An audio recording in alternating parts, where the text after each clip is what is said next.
Good afternoon, everyone. This is session, what is this? This is session 6A, Ireland Offshore, Recent Literature and Criticism.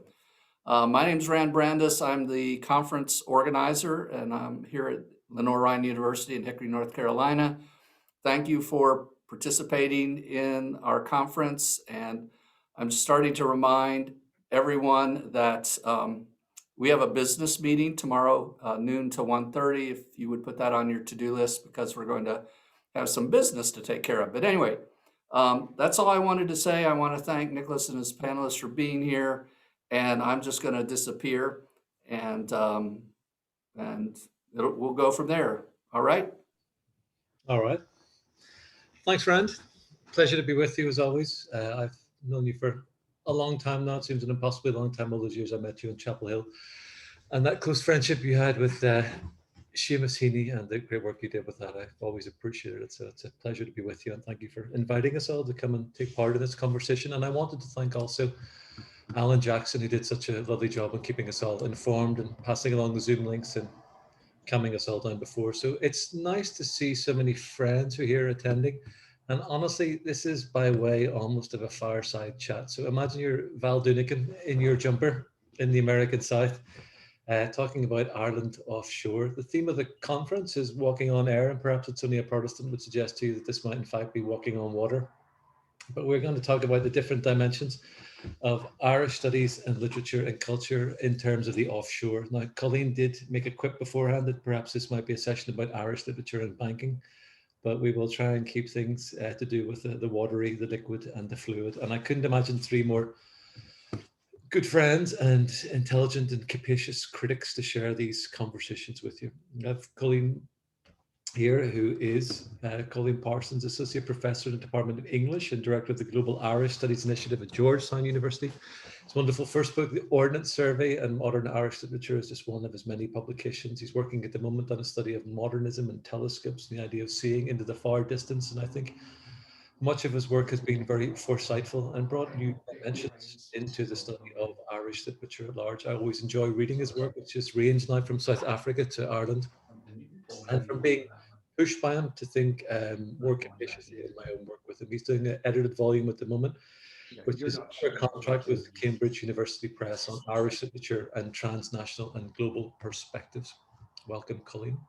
And Kristen Mulligan, who I have known now for a long time, one of the star students at the University of North Carolina at Chapel Hill in the Irish Studies program. And Rand, if you are not on mute, would you please put yourself? Somebody's not on mute. Don't make me find you.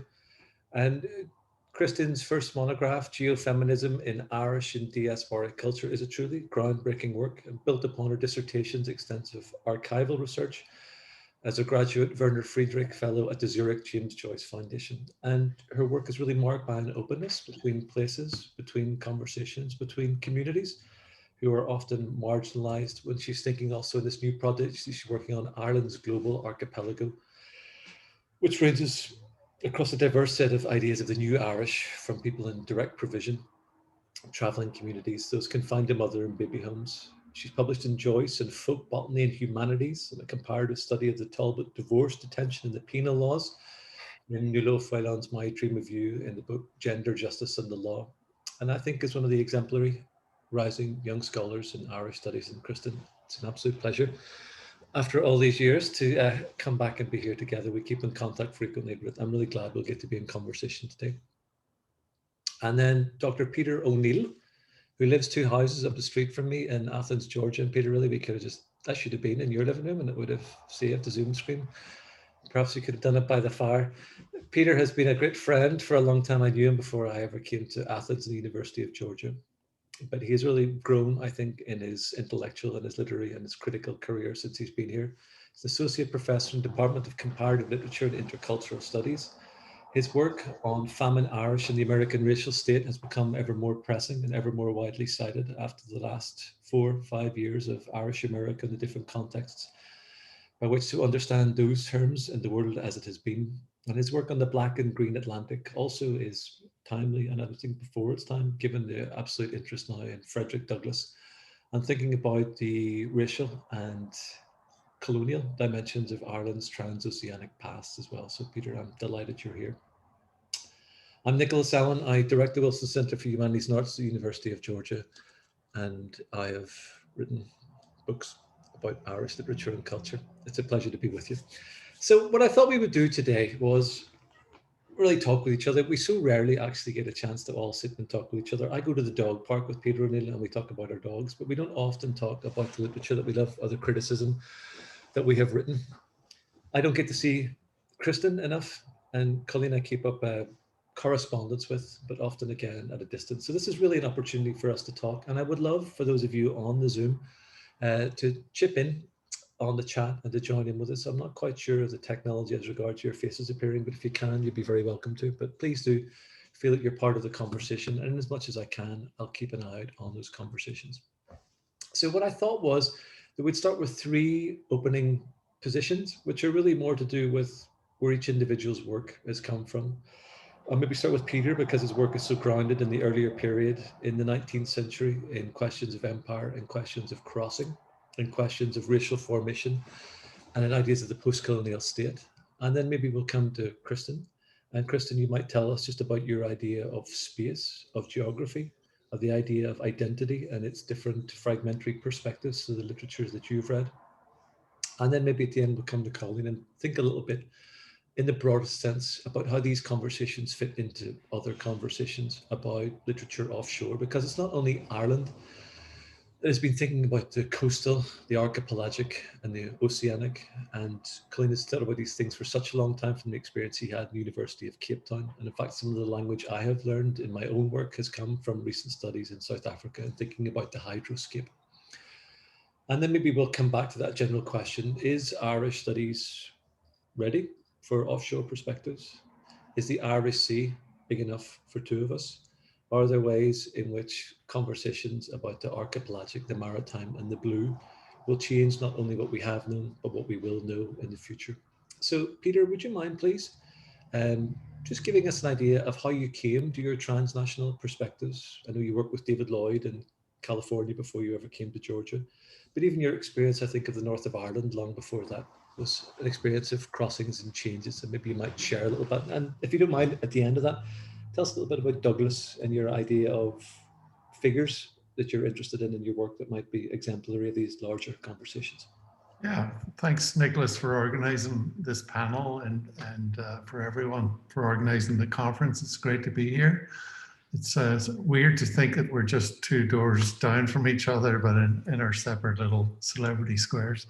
But yeah, I mean, how I came to study this, I mean, it has a lot to do with where I come from. And, you know, the fact I was from Derry and I grew up during the civil rights movement, and, you know, my immigrating to the US in the 80s and being sort of taken aback by the racism that I discovered. I mean, I knew about beforehand, but it was a bit of a shock, I think, up to be up close and personal with some of the racism that I came across in South Boston, for example, when I used to work there. Particularly since I was brought up with singing "We Shall Overcome" and hearing Martin Luther King's name being mentioned frequently from the podium at various civil rights movement meetings. So there was a disconnect between. Actually wanting to see. I'm sorry, is there some? All the attendees. There's more interference there. I hear some voices, but maybe I'm going crazy. It's always. And we're in a Samuel Beckett play. We'll keep going. All right, excellent. I'm all for that.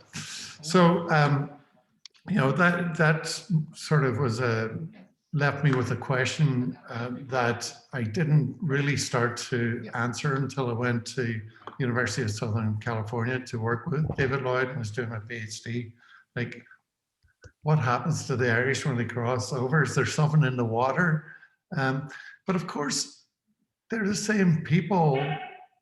No, the people don't change. It's the state in which, I mean, I would argue that, you know, the place in which they end up, the relationship between the individual and the state, the particular state's needs, the the dimensions of that state. And so, my research I began interested in 19th century famine Irish. And how they were, you could say, to use a Gambin, bare life, but were outsiders in the British colonial state. They were a redundant population.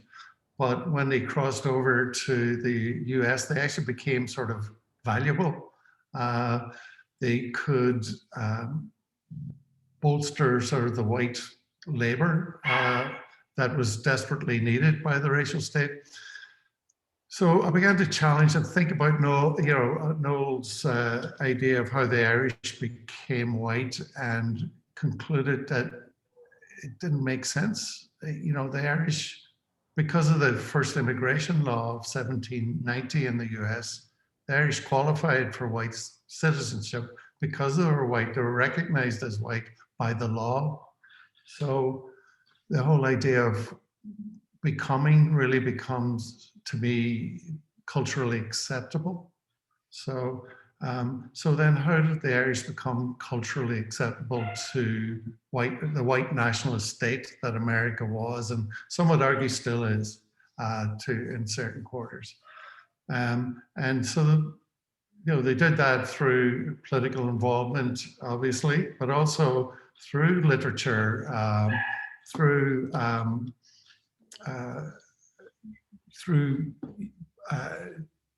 government structures like the police and the army and so on, so that we have today. Some people act in shock that there were so many Irish names in the Trump administration, but I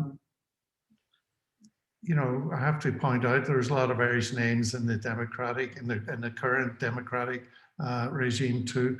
But it's just interesting, to me, how the Irish became white nationalists. And I think it's important, and I'm really interested to see what Colleen and Kristen have to say in their research interests. It's particularly important for us to consider this when our whole idea, our whole notion of what it is to be Irish has changed over the last 30 years, with the composition of Ireland itself changing with immigration and so on.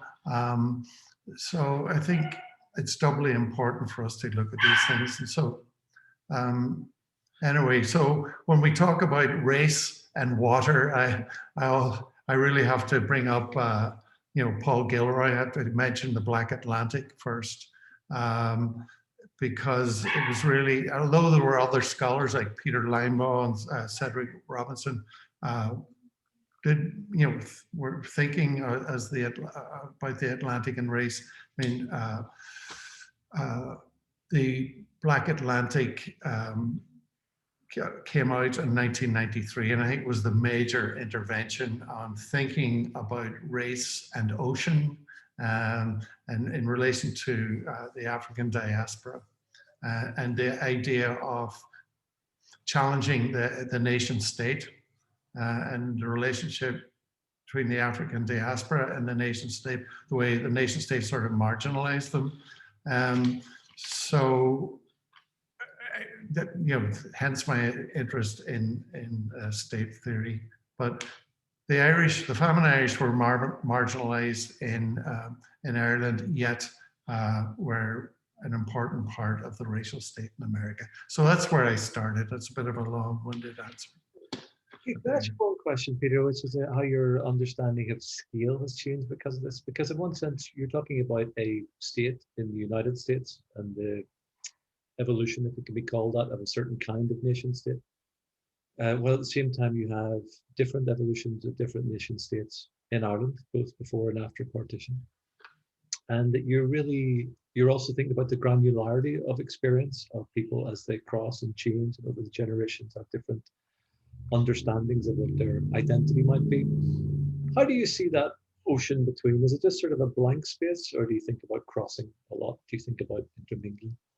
Oh, definitely think about crossing a lot. I mean, the Atlantic is a sort of a, a place where ideas and people, change and mix, is very much, I think, is part of the Black Atlantic idea, and also maybe Kevin Whelan's idea of the Green Atlantic too, which we should mention.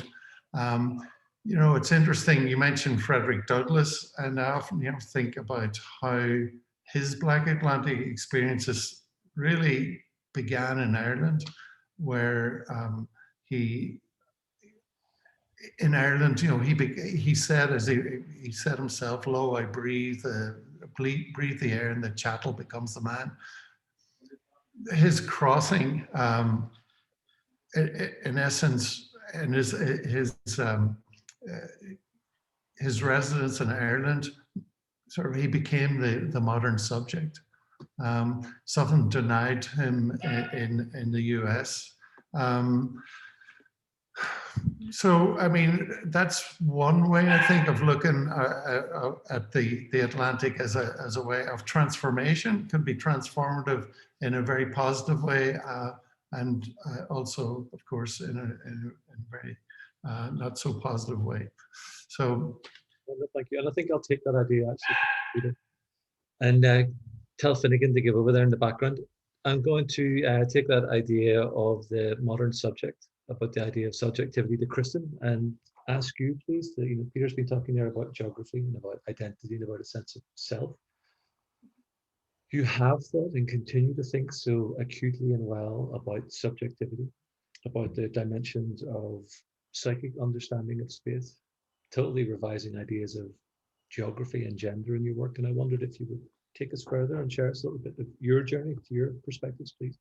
Well, I'm definitely interested in what Peter was talking about in terms of crossing in the psychoanalytic sense of watery space and fluid space in from the French feminist, and this is part of my book, and the fragmentary nature of both land and water as transformative spaces from French feminist psychoanalysts like Cixous and Kristeva, that the fluids of the body, amniotic fluid, the white ink of milk, blood.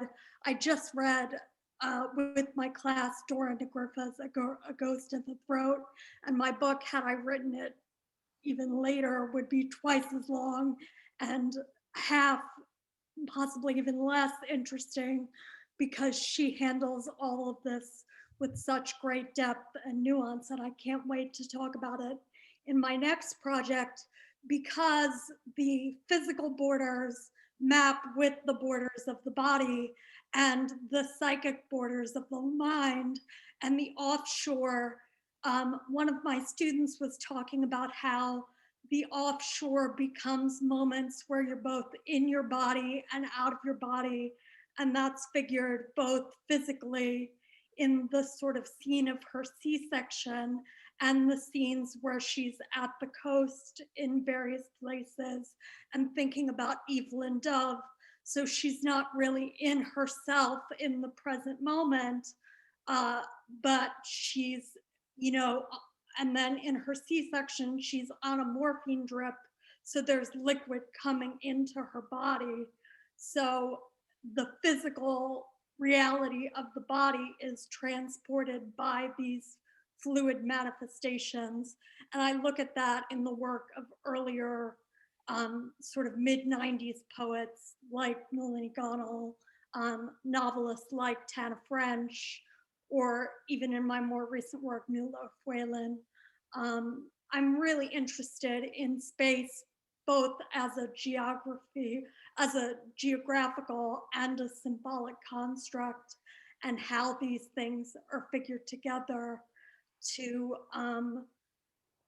capture feminine subjectivity, but also masculinity, and why the feminization of Irish people whether male or female or of whatever gender identity, was part of the colonial project, and what that feminization historically means and how it relates to the fluid spaces and the material grounded spaces of the body.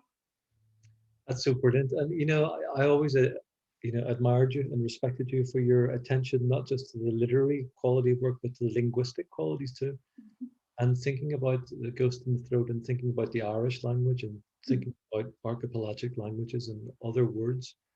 Mhm. I mean, it strikes me the first time I came across the room was actually to do with my colleague here in Georgia, Leanne Howe, who is a great writer about of the Choctaw Nation. And they did this project together about again, connected to the famine, that story. One part of the Choctaw people being potato people, and that sense of sympathy between the Irish during the period of the famine that's had all these resonances. So all I mean to say is, I was talking to Peter about scale and about network. And do you have any thoughts? You have such a great reading there in French philosophy, literary theory, in the Irish language, about new words that are starting to come through to describe these kinds of associations, these Well, interlings. that's a great question. I think sort of Paul Saint Amour is talking a lot about weak theory and theories of the body. And Jess Berman is talking about the constellation as a kind of network. It's a sort of airy network. But I know you're too modest, but I'm going to plug this. You should be reading this and get yourself a copy. See Tangled. I think it's not an overburdened metaphor. It's actually, the archipelagic is a great way to think about the fluid networks that are moving through how we think about space and interrelations, not only in an ecological context, but in how water moves fluidly through both our bodies and our physical borders, and also just the fluid of the brain and Right. our consciousnesses. Well, thank you. You're very sweet, very kind. I should have got you to write for the Irish Times. So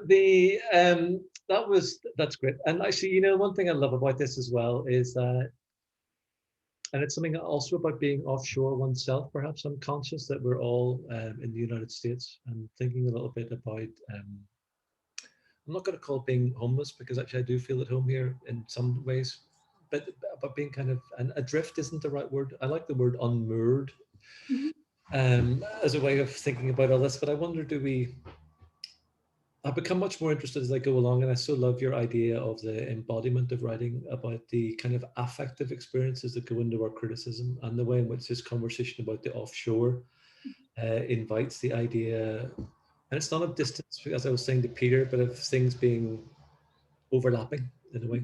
They have a different kind of depth, a different set of relations to each other than a territorial conversation has. And Right. so I'm going to go. Well, did you want to say something more?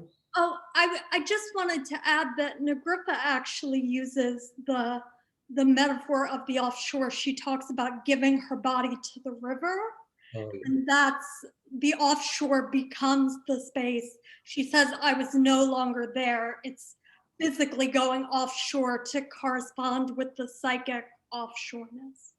It's so brave a thing to do as well. I mean, I think about Anne Enright's The Gathering, and that book is you keep going up, but you imagine somebody else going into the water, not you. It doesn't have quite that translation, but that's brilliant. And I don't actually have Doreen's book. I ordered it at the start of all this and got it sent to Cork, so it's waiting for me in Ireland when I get home, but I'm really looking forward to it. Thank you, Kristen. Brilliant as always. Now, Colleen, I'm conscious in all this conversation that Kristen has actually taken us to other traditions of language and learning and perspective. And they are things I very much associate with all my conversations with you and my reading of your work over time, and the way in which I think you also continue to change. And you're in an interesting position. You're in Georgetown in DC, at the heart of one kind of America. You do so brilliantly with your public programs and your outreach and your foresight in connecting things together. And you have, like, with that kind of the telescopic work, this desire always, I think, to see things in different perspectives. So maybe would you tell us a little bit about how Spittle became Cape Town, became Georgetown, if you don't mind sharing that, and then just a little bit of your perspective of your work, as it is also grown to be watery and oceanic. Nicholas, thank you. Thanks for inviting me. Of course, I said yes to this panel because you put the word offshore in there, and I think, like all of us, I'm dying to be offshore. Yeah. Like, if we just get like off this island, there's a very big island, just get off this island for a little while. I really appreciate it, and of course, I'm going to echo what Kristen said. So I think looking at the attendees, you probably all know already that Nicholas's amazing book is out, just published the end of last year, Nicholas, right? Yeah. And you have to read it, and it's one that you're going to go back to again and again. The chapters, each of the chapters is so rich. As Kristen was just talking about the sort of bodily experience, and when you mentioned Spittle, I was thinking last week of Vonnegut poem about jumping off a pier, Spittle Pier, into the water, and it's an amazing, sort of exuberant, brilliant poem. And I said to her, I interviewed her a while ago, I said I've always like that. That's just a brilliant description of jumping off the pier. And I said, I mean, sure, you've done it. It's quite a high pier. I assume you've done it. She said, no, I just watched other people do it. It's an amazing poem. Anyway, it's in oh gosh, insert name of collection here. I can't remember, but well worth looking at. Yeah, I mean, I guess maybe I'll go back to, by way of answer, Nicholas, I might go back to a word that you used, or a couple of words that you used a few moments ago, homeless and adrift, and think about a word that I've been sort of churning over, inspired by a series of conversations that are taking place between the Committee on Global Thought in Columbia University and WITS University, WITS Institute for Social and Economic Research in Johannesburg, on unsettlement. And going back to, again, Kristen's work, well, how shall I put this? The reason I've been thinking about unsettlement is because it's a way of thinking about a lived experience of an enormous minority of the world that we tend to think of in terms of a lack. But is also, in fact, the sort of the full embodiment of the lived experience of an enormous minority of the world. And I've been thinking about it because of the literature of so-called New Irish, when we can think through that term, and thinking about how this term, which I'm borrowing from or thinking about it in the Southern African context, how this term might help us understand and think and sort of think through both the homelessness or the adriftness experience of a particular group of people living on the island of Ireland now, and also the fact that, as Sheila Mbembe points out, that is in fact the sort of the future of human experience. That because of planetary change, because of sort of economic change, that in fact unsettlement is increasingly the future of human experience. And so while we might sit here in a conference on Irish studies, there's a sort of a circumscription to that conference, and this is not in any way a critique of this conference or anything else, but there's a sort of a comfortable circumscription to the idea of Irishness and the question of Irishness that is, I think, increasingly and rather rapidly collapsing.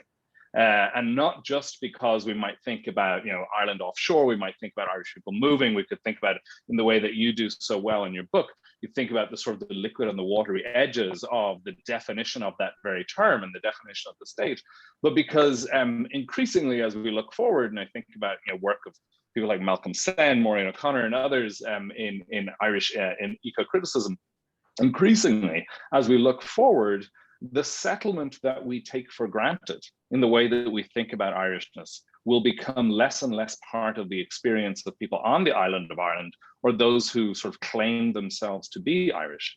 That was a long way of saying, the sort of backwards way of saying that, that I've been thinking through the question of the sort of the boundaries of Ireland from this sort of Southern African perspective, and thinking a lot with an Australian sociologist, Raewyn Connell, about what she calls the geolocation of knowledge. And the way that sort of knowledge of and about Ireland is dramatically produced both on the island of Ireland, on the neighboring little island, and here. And that those sort of forms of production of knowledge of Ireland produce particular kinds of questions and particular kinds of answers that have a tendency to sort of self-replicate in some ways. And I wonder whether, you know, it might not be time to interrogate the geolocation of knowledge about Ireland in the same way that sort of Global South Studies is interrogating the geolocation of knowledge about the Global South, and imagining sort of other forms and other questions and other kinds of comparisons of incommensurables that may give us new answers to questions about Ireland. I think from my experience last week, the answer to that question might be no, but I could see Kristen smiling there while you were talking. Kristen, would you like to, I think you could tell us more about this. Well, Colleen's point about interrogating the geolocation and rethinking the sort of maps we draw and what the diaspora means and how we've been shaping it, and drawing historically from Peter's work.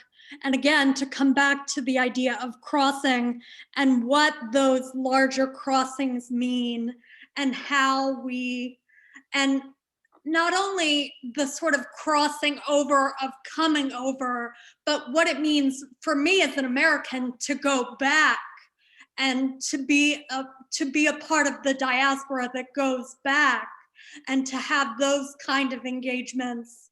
My engagements with the language particularly are different than those of a native speaker.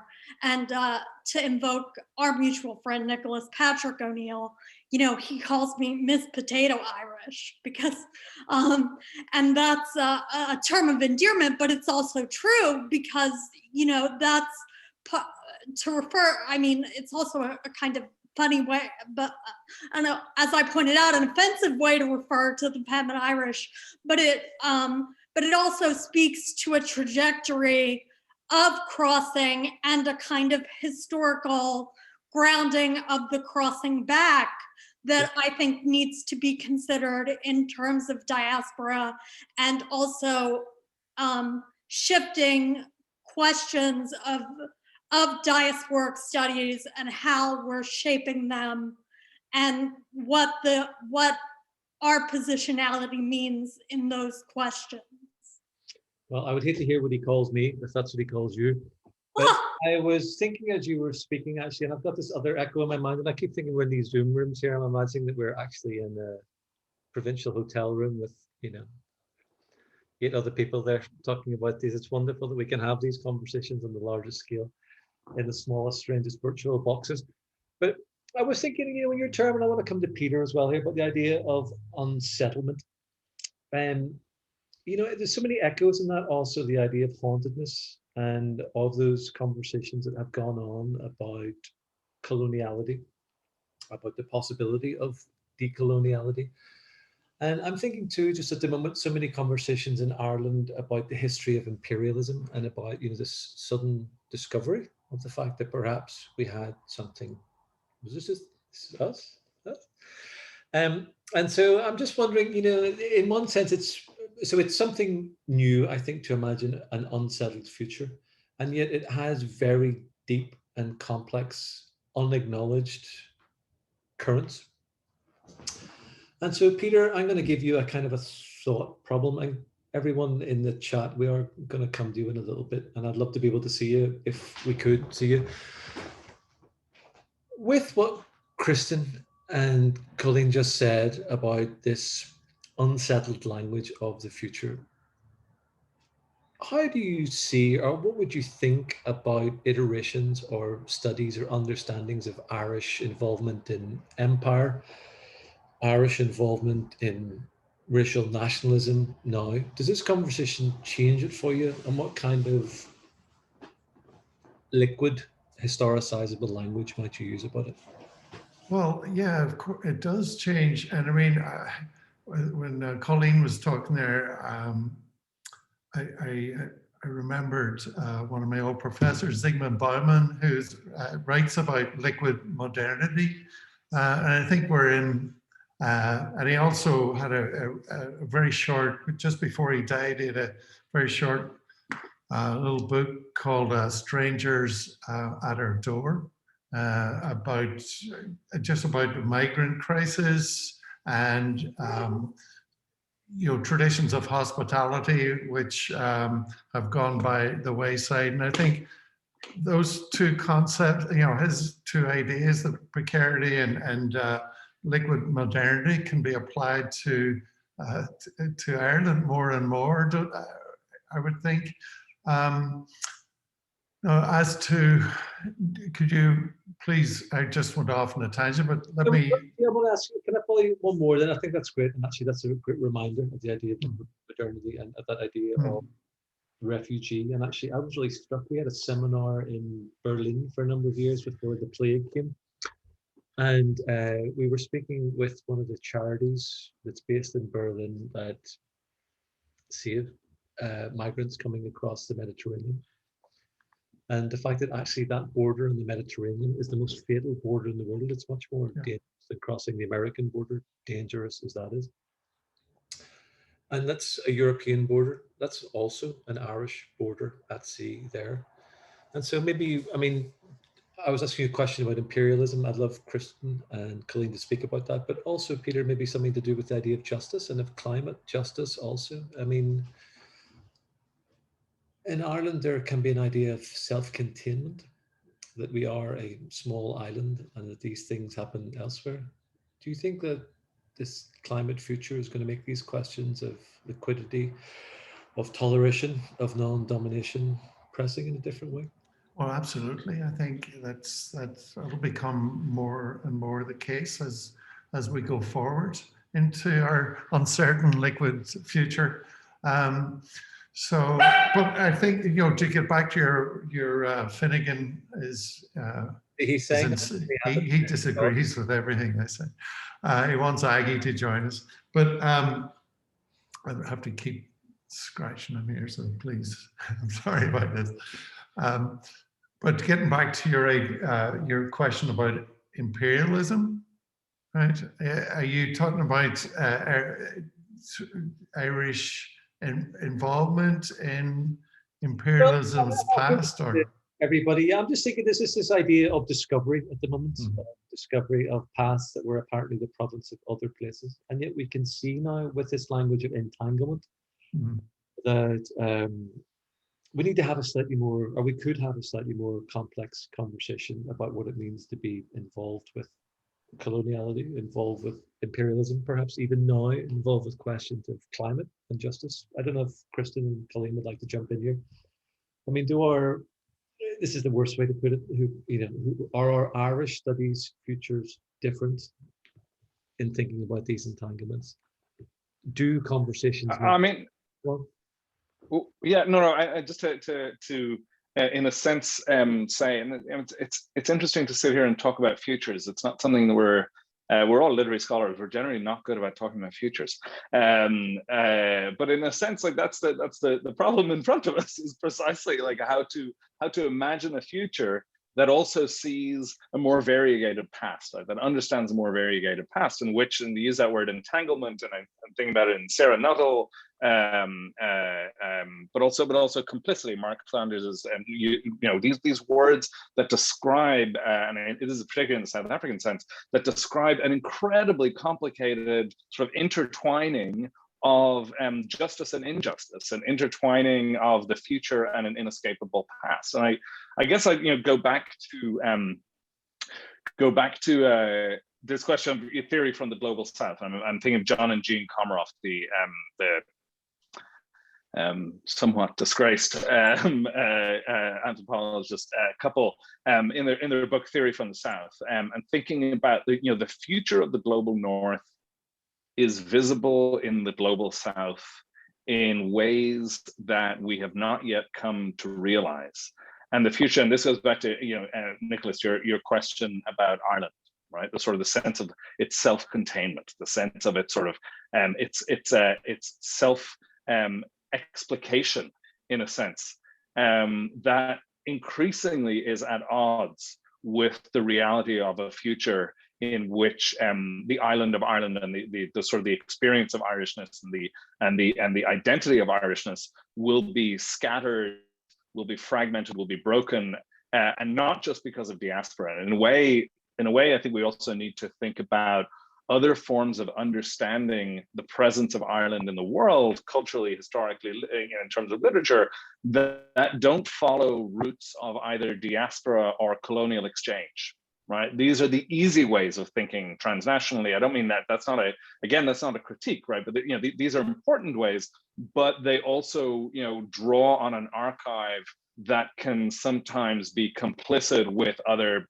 sort of other sort of knowledge formations that are problematic. And so I don't have a solution to all of these things that I'm saying, but that to think offshore or to think oceanically, even to think about the Mediterranean as an Irish border, is to try and put in front of Irish studies the sense of the importance of comparison to what seem to be incommensurable or incomparable places and questions and stories, right? Rather than those that present themselves in front of us, rather than those that continue to represent. And I think we're now reaching, I think we might say, thank God, the end of a decade of commemoration. And that decade of commemoration has been really important for Ireland and for Irish studies, but it has also, I think, reinforced in a sense, the insularity of those questions, and it reinforced sort of the importance of knowing who was shot on which street corner on which day. And that's not, this is the granularity of sort of history and cultural history writing that's important, but that can sometimes allow us to forget that the future will not look like that. Yeah, well, you're totally making me think actually about the North and all this, and we haven't talked about Brexit and the border and the centenary, such as it is, of partition, which brings, I think, these questions into relief. And I'm going to ask you a question, Kristen and Peter, also about works of literature, and then we're going to talk a little bit about pleasure before we wrap up and go to the questions. But, I was reading Darren Anderson's book, Inventory, which is a Borgesian Calvino-esque way of assembling these riverine stories through the foil and the history of Derry. I don't know if the other of you have come across this, but I think it's a recognizable but new in Ireland literary form whereby we might see an appreciation of these futures. I was going back also thinking about the border and reading Seamus Dean's great novel, Reading in the Dark, which I must admit I didn't enjoy as much reading again, but there's really one wonderful passage when they go to the border and he looks out over the countryside and there's a description of a field fading off to the sea. And I just thought, God, that's a moment, of it all opening up here. This is where something that didn't yet happen is, the space for it is imagined. And you've talked so well, Kristen, about Ghost in the Throat. And Fiona Groark, I think, is totally in this conversation as well. I mean, her Spindrift is a magnificent book of these apertures, I think. But Kristen, have you any other suggestions that people might go to ground and read versions of what we're talking about in the largest sense? Well, I actually brought some, or they're sitting here on my table. I don't have it with me, but Emily Pine's Notes to Self is a really great on the questions of body borders, and her work on Tuam and the mother and baby home survivors, just about buried history, and to come to Colleen's question of unsettlement in a historical context, as far as people who were unsettled and with the controversy surrounding the release of the reports, and in the context of the question of centenaries and injustice and justice, and sort of what I would call internal colonialism at home, and what I call the internal exile, and the violence visited on these women and their displacement.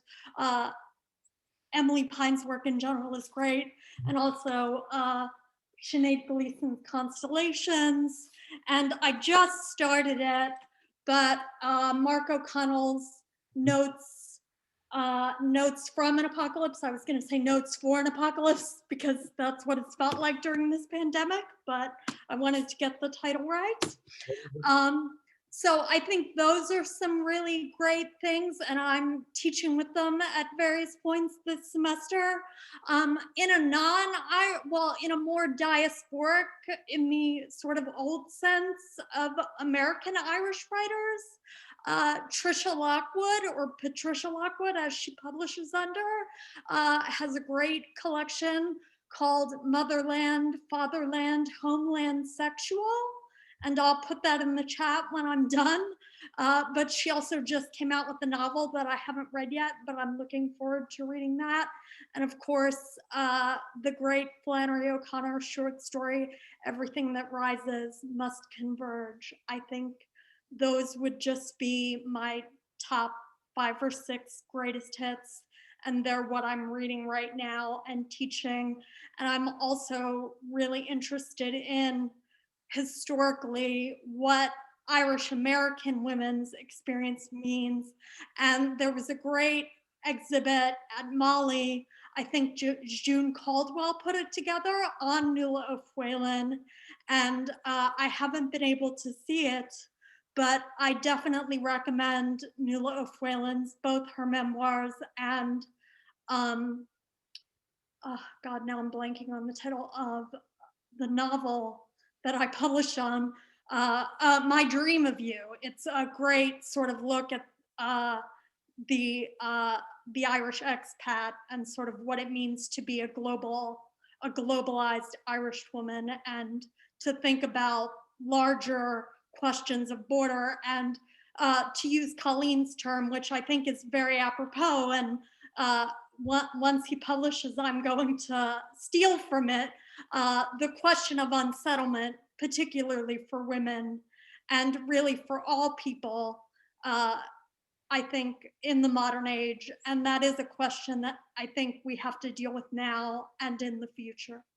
Yeah, and such. I mean, I'm thinking also, I mean, we haven't talked about it at all for another day, but the Irish in Britain too. And you would think of this, all of this seems so much like 20th century experience. You don't have to cross the Atlantic, but all of those crossings and all that continued sense of homelessness and its layers that are there. And you know, I know that you're all, I thank you all for being there. But I mean, what a remarkable experience it is in this, to hear these works of literature, these works of criticism all put together. You've no idea, whenever I started out in this, which is now, I don't know, like 25 years ago, maybe 30 years ago when I was an undergraduate, but like we stopped listening to these conversations about the future of Irish studies, what's it going to be? And it was like some 4-line poem by Patrick Kavanagh that somebody would find under an old beer crate in South Dublin. Here it is. I mean, the future of thinking about Ireland is here now. I mean, it's so exciting to hear all of these things. So I shouldn't say effortlessly, because this comes from all of your deep learning and your years of work. But this is it here, organically networked together in relational situations that make great sense, I think, to the study. Oh, good, everybody's coming in. Ellen, lovely to see you. Geraldine, Nat, how are you? So I want to ask everybody one last question, and I'll start with Peter. And then we all, if you feel like it, take your cameras off, come in and chat with us. I want to ask you about pleasure. So much of the last, lovely to see you. How's it going? So lovely to see so many friends. Nice to see your faces. We've all been stuck in our little boxes. We still are. One of the great memories I have from being in Galway was I used to swim in the sea, and I swam up until November. And I had one beautiful swim with Martin Fanning, who works in the Four Courts Press out in Spiddal one evening, actually kind of on the north side of the little beach. And anyway, you could have been in Tatooine or somewhere. It was unworldly that one evening. Tell me about pleasure and immersion, and thinking about thinking about the offshore as also as a resource for the freedom of the body, as well as of its constraints, of things which are freighted with a different history of bodily sensation, which is the practice of liberation through water. I think of Jimmy O'Neill's great book, Swim to Boys. Tell me about an experience you had, or a book you read, one of Gorky's, Full of This Beauty, as Colleen has told us. Anybody want to jump in with one of those? You can't go all Catholic on me now and pretend you never had fun. We're shy. Good. I'll get married to tell you off. No? I mean, it could be walking. Have you ever read one of these books and you thought, goodness, all of this came together me in this book in a moment of freedom? It's there in Transatlantic by Colin McCann, those moments when Frederick Douglass walks by the sea. Anybody? Does anybody want to jump in? This is a typical Irish Studies conference where nobody's going to have any fun. I always read the painful ones. You know, exactly. What is this pleasure? I What is know. this pleasure of which you speak? I mean, I'll tell you about one that it is extremely painful, but such an extraordinary book. It's Yvette Christianse's book, Unconfessed, and it's set almost entirely on Robben Island. When Robben Island was, you know, a carceral colony in the 19th century, I mean, as it was later. But it is truly the most incredibly poetic, beautiful, difficult, at times quite violent, but transcendent description of the experience of being incarcerated on the edge of the water, and the memory of being transported. The story is very much like the story of Beloved. It is a true history of somebody who, I'm not giving it away when I say somebody who took her own child's life rather than have him be enslaved. But the book itself is just an incredibly enveloping description of that sort of confession, unconfession, telling the story at the water's edge and thinking about the water as both freedom and death and possibility. It's just extraordinary. But no, I mean, were it to be about bodily pleasure, I am a big swimmer myself, and I would say, you know, that's pretty much anywhere where you can jump into a body of water. You know, given that I live in the middle of the city, and the bodies of water are always rectangular and chlorinated, but it is indeed a sort of you know, when you think about this sort of the offshoring of the body, and the experience of sort of swimming out, and you know, think this from the gathering. The very experience of refusing the draw of land, the draw of home, the draw of, and this is why I'm sort of way back at the beginning. I was thinking about unsettlement. I was thinking about how, you know, what we look for and what Nicholas, your book does. And again, I'm going to recommend his book because that too is a sort of an extraordinary reading experience. Nicholas, what your book does is that it captures the very thing that we all want, right?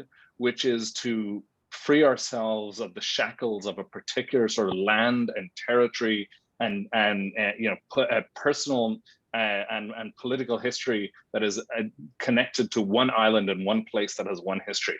And I'm going to sort of, you know, recommend the book as an experience of thinking through the sort of the trajectory of 20th century Irish literature as it looks away from the land, and when it watches land dissolve. The Riddle of the Sands. Yeah, I'm going to leave it with The Riddle of the Sands. We want to read a really great description of The Riddle of the Sands, a really great argument of The Riddle of the Sands, chapter 3. I don't know, is it chapter 3, Nicholas? You would know. But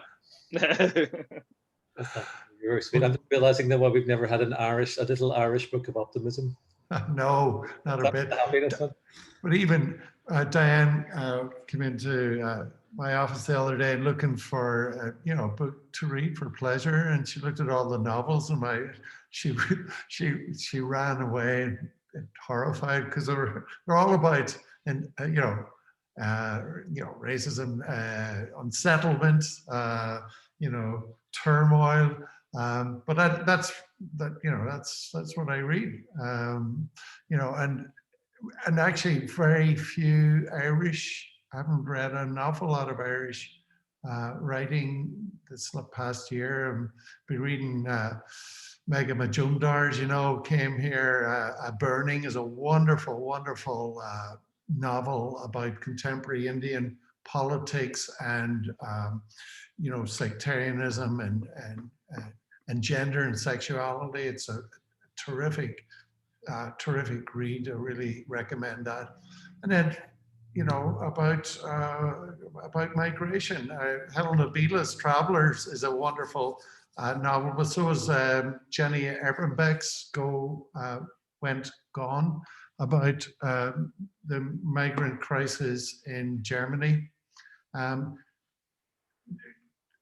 But there, I mean, I think all of these works that I meant can be brought back to Ireland. So thank you, and thank you all. That was brilliant. I see all of our friends have joined us now, so be rude. It's like we've got you at the party now. We're not talking to you. So Mary McGlynn, it's lovely to see you. Roisin, it's lovely to see you. Ellen, how you doing? Good to see you. And Natalie, nice to see you as well. And Natalie, you are the current president of the Southern ACES. So I feel like we're being best be on our best behavior here, guys. So we might get reported to some central authority. And there is Geraldine. How are you? Lovely to see you. Geraldine kindly came along to our little St. Patrick's Day reading with her students and read the other day beautifully. And Sheila, I can't see you, but you're very welcome. Yeah, I didn't turn my video on because I thought Nicholas would call on me. So Now that you mentioned it, it's lovely to be. I'm glad you're all looking well. I hope you're all keeping well. Any of you want? We're not going to go on for too much longer, and we were forced to do this by Rand. So, would anybody like to chip in and give a comment or an observation or say something that made them think? Or do you want this to be like my teaching classes? We all look at me. I was fascinated, Peter. It was great to hear you start with how the Irish became white, because I actually remember one of my first ACES conferences had Noel Ignatieff talking about that book just after it came out, and it was so controversial. And there were like, maybe you were there too, Nat, and it was just the whole audience was just really outraged by the argument in that book. And I'm just wondering, really, it's just so fascinating then to hear it be parsed through Kristen's work and Colleen. I think that it's so interesting to hear you say, let's stop asking the same questions, and the questions that present themselves to us in that kind of way. Because one of the things I think about this whole future of Irish studies is that the notion of comparativism has gone global. And so comparativism used to mean Ireland and the Irish people would only read the Ireland bit and forget whether it's Hungary or wherever, so they were these kind of two separate things joined together with an and I'm just curious how you think those two things, like the race, whiteness, Irish studies was seen as the kind of last refuge for whiteness in many ways. And I wonder how you think that has been tracked through some of the changes that you've mentioned in this fascinating panel. You have to answer now, Peter. You can't just nod. I'm sorry, Finnegan's going to bark in a second once I give him a shove. He hasn't trained every time he says British. He comes on, but no, he's finally shut up now. I can actually talk. So he was barking actually quite a bit through your question. So excuse me if I don't get it all. Yeah. I mean, I'd like to think that my own and other people's, interventions are making a difference. I think you mentioned comparative. I think comparative racialization, I think, is maybe key to maybe the answers that you're looking for in terms of comparative racialization in the US, but also in Europe and Ireland itself now. How are people racialized in Ireland? So, and compare, contemporary the US with contemporary Ireland. Now, we can do these things because of these, changing times and the sort of, look how far things have come since that conference you mentioned, to today, and how things that perhaps we couldn't have forecast 30 years ago have come to pass. So I don't know. I would say my scholarship is the answer to your prayers, Geraldine. After you read all of Peter's, you should read Kristen's. Kristen, would you tell people a little bit about your project that I was mentioning about your new Irish archipelago idea?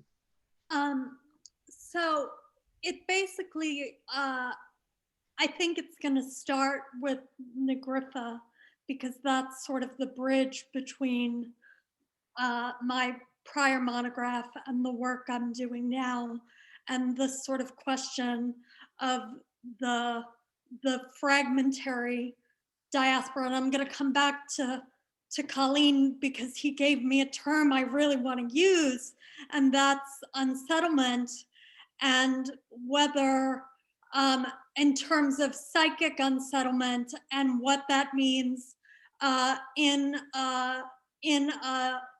both a locational sense and in terms of a psychological sense, because I'm also doing work with Penn's Brain Behavior Lab on questions of mental health and the diaspora, and what, well, not just the Irish diaspora, but various immigrant communities, and what questions of mental health and serious mental health issues mean in a larger context of a religious background or a different cultural background, and how that integrates into questions of dealing with literature and what the imaginary means, and how that is figured through spaces, both imaginary and physical, in terms of hospitalization, in terms of borders, physical borders, psychological borders.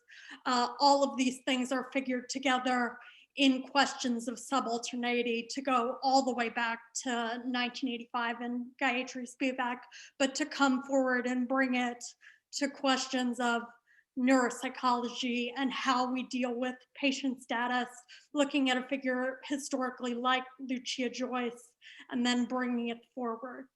Yeah, brilliant. Thank you. That sounds amazing. Can I jump in and speak to Geraldine's question? But yeah, Kristen, that really sounds fantastic, especially the Lucia Joyce part there at the end, which sounds like a great jumping off point. And hi, everybody. Thanks for joining us. Nice to see you all. Mary, I was thinking about you with offshore money and whatnot. You're the persons in my mind. Let's see about that. Geraldine, I don't have an answer to the question, but I think back to I formed as a post-colonialist. That's my job. That's my training. That's my thing.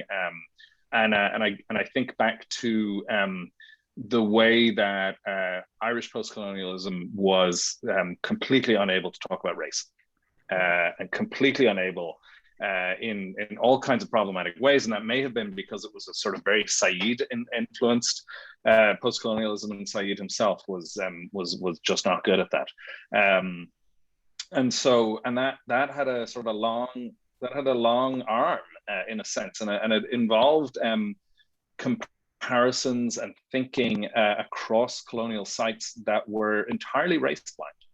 And that, I mean, I think we're still, that's, I would say actually, the one person I would say I would sort of take out of that is, and that's not like pointing fingers, but that, as a general discourse, but David Lloyd's work was always sort of on the money, really, on that question.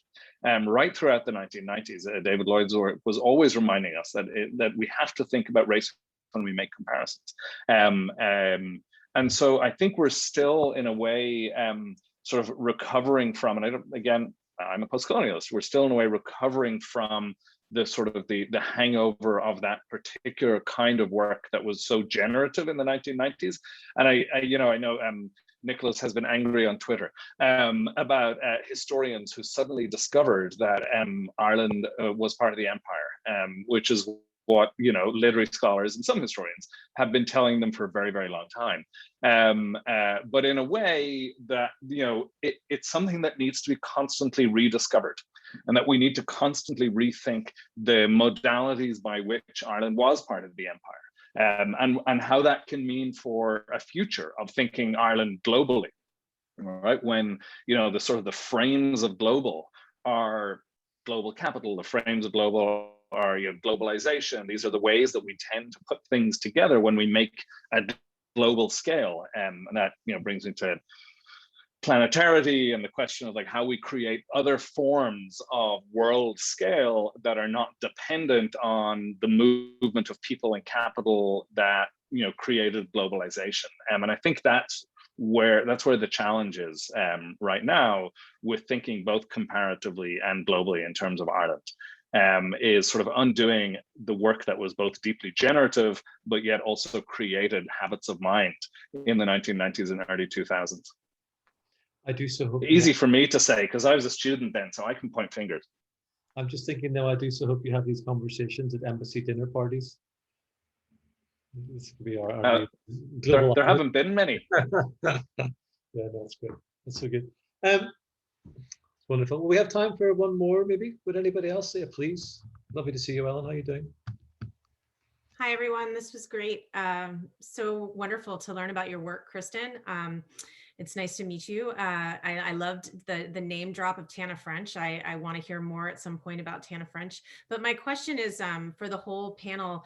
I don't know if you're familiar with Nels Pearson's book, Irish Cosmopolitanism, but I'm curious if there's a way that some of the ideas that he uses in that book could work very well with what you've been talking about on this panel. And one in particular, I think has been a recurring idea for years now. I remember hearing Declan Kiberd talk about it at some ACES in Ireland a while ago. But what do we do when we need to move into a different place of talking about nation as something that is now gone, as opposed to something that we now form? If there's something really smart that Nels did in that book, is that he kind of talked a little bit about how cosmopolitanism shifts when we have people that are leaving nations that then get dissolved. Right. So we have this sort of idea of a refugee, or the idea of a migrant that's coming from a space. And I think he may have used, I mean, obviously we can think about Ireland as an example of this, but he may have used Yugoslavia, I think maybe as an example, but people who are coming from spaces that no longer exist and then have this different status when they get to another nation. And so they're always like a sort of person without a nation. And of course, I'm thinking about Joyce in this and thinking about other people, but there's this question of cosmopolitanism as something that can be kind of regrouped and rethought to address this issue of what we do when we move beyond nation. And I wonder if that has some connection to what we do when we move offshore as well. Because when I think about, and Peter, you probably don't know me, but I know your work with David very well. And the Black and Green Atlantic is incredibly influential, and it's just so wonderful to hear you speak. But this idea of being over water, right? Going over boundaries and over borders in that way, in a sense of being cosmopolitan, but in a way that doesn't necessarily speak of elitism. What do we do, or how do we apply that to what you all have been talking about? And sorry if that was too convoluted. Thank you. I'm going to let everybody else answer, but I'm going to say something first, which is that I know Nels very well and I've known him for years. And we've been involved in lots of these archipelagic conversations, and I think the world of them. And I have a note about him in the Joyce chapter that I have in the book. So totally, I mean, I have used his work, and yeah, so we're of like mind in that regard. The only thing I would say in addition, and maybe Colleen can argue with me here about this, but one reservation I had about these kinds of language, which to me are still sometimes inherited, and this is not about Nell's work, but just thinking about Declan and about the post-colonial and the history of nationality, that one further qualification I always felt was that in versions of Irish post-colonialism, that the history of Irish nationalism was not always interrogated, and that there were versions of Irish nationalism which continued in associations or uninterrogated questions about the history of Irish nationalism that were still there in various forms of discourse about Irish post-coloniality. I don't think David did that, but I think it is there, to my mind, in Declan's work, brilliant as it is. And so I think partly the idea of going offshore, or to the foreshore at least, is a way of trying to think at the very margins of these things where you are neither one or the other. For example, there is no sea border between the north and south of Ireland that's ever been agreed. How do you come up with different kind of conversation? And I think that changes the idea of going over water, as you said. You're really going through water, and all of those wonderful points that Kristen made about the idea of injection of fluid, that it has never been that these questions are there and we are here, but in fact we're finding a much more embodied, translated sense of the way in which we carry these formations with us. And that's where Nels is brilliant, and his version of cosmopolitanism is brilliant, because it's like a kind of a portmanteau of these historical complexes which find literary form. And I've really appreciated that. But Peter, Kristen, Colleen. Well, I wanted to hear what Colleen has to say, because I mean, labels are always problematic, right, Eileen? And cosmopolitanism is a term that is controversial within post-colonial studies. I think of the work of Anthony Appiah. It's got a lot of criticism, but I would defer to Colleen maybe in this question of, Eileen, so what are you suggesting do you think cosmopolitanism is a term that we can use fruitfully in area studies of the future? And I would also defer to Colleen. I think there's a question of class too implicit in that. But he was very cosmopolitan, and he was drinking a double espresso before this. Yeah. I think that was the Yeah, criticism of Appiah, right? That's true. That's yeah. true. Ellen, I don't know why people are. I don't have an answer.